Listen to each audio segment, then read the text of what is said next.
Hey y'all, I am Dr. K Mac. I am a licensed clinical psychologist, and throughout the month of January, I have been bringing you all small, manageable tips that you can use to protect your mental health and wellness.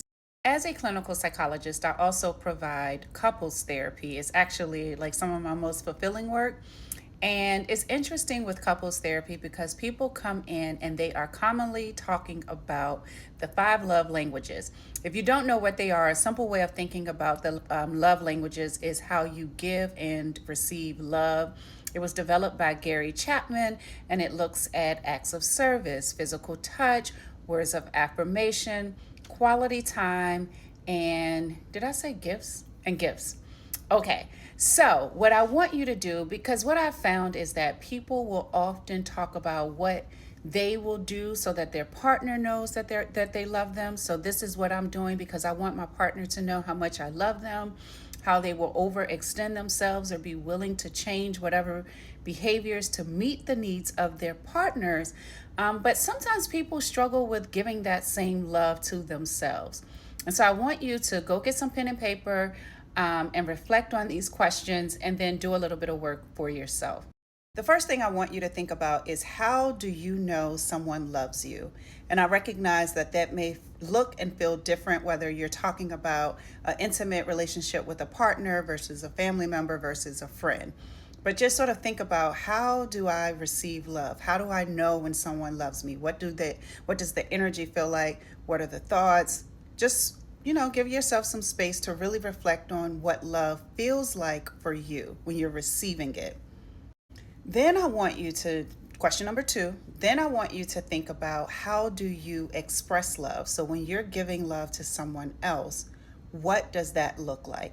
What are you doing? What is the energy you're bringing? If you look at those five love languages, are there things that you typically do when you're expressing love to others? And then I want you to connect the dots and see, what does that look like for self? So you know what it feels like to be loved. You know what it feels like for you to express that love to others. Now I want you to reflect on, now, how does that add up with me? What are the things that you're doing for self that shows, hey, I love me? If I say, I feel loved when people give me words of affirmation, am I affirming myself? When I say, oh, I really appreciate quality time with someone, that's how I know they love me, or that's how I express love, am I giving myself that quality time? Because again, sometimes we're so quick to meet the needs of other people that we push down and don't meet our own self needs. So go back to your list. How do you receive love? How do you express it? And how does it add up with what you're doing and giving to yourself? This is not a place of judgment. So if there's a discrepancy between what you're doing for others or how you're expressing love or how you would like to receive it, and you're seeing, wait, there's a gap here and I'm not doing that for me, that's the tip.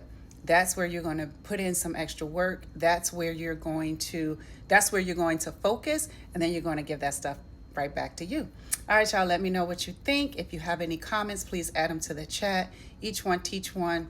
We don't gatekeep over here. We're all trying to heal. All right, y'all, let me know what you think.